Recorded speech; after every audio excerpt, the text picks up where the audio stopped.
If I stick nails in the wall, you'll say, well, many people stick nails in the wall, but I stick them in with my head. This is why I worked in a circus a long time ago.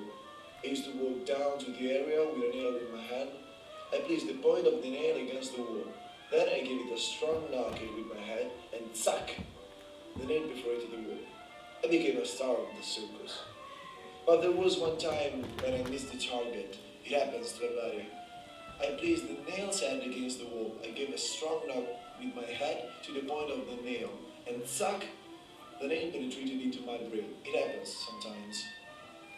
At the beginning, my parents were worried about me. For example, when I used the bathroom, they thought, good Lord, he's taking a shower. That's going to make the nail rusty. Luckily, the nail was a high-quality steel nail that won't rust when exposed to water. In fact, all my friends and my parents are now calm.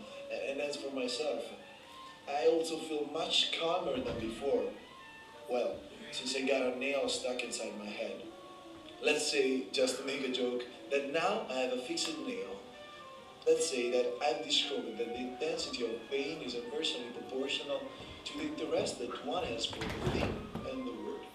That is to say that the more you suffer, the less you care for anything or anybody.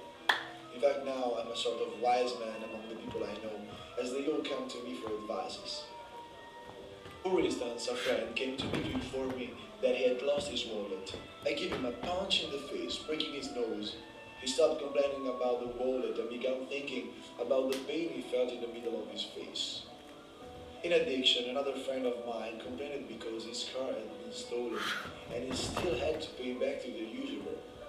I lashed him for half a day. Well, he stopped thinking about the car that had been stolen, the usurer, the money he had to pay.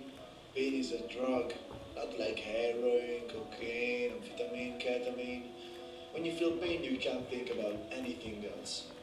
For example, a friend of mine, a syndicalist, owing to his responsibilities after the factory he operated, lost thousands of workers because the factory's clients moved their activity to China. And he was a sensitive person and felt bad about this, couldn't sleep at night. Well, he came to me and I broke all the fingers in his left hand.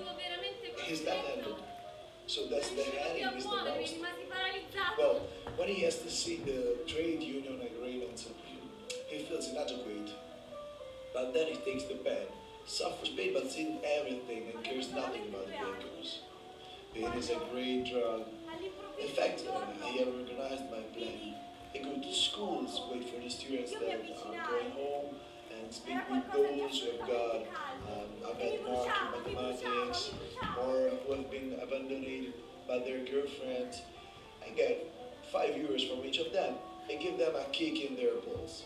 They stop thinking about the girlfriends, about the bad marks, their hormones. Get me? Sometimes the police arrest me though. And I don't worry.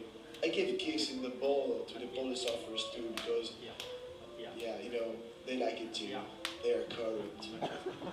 However, I've seen what happened in Abruzzo with the earthquake a little while ago. A lot of people died.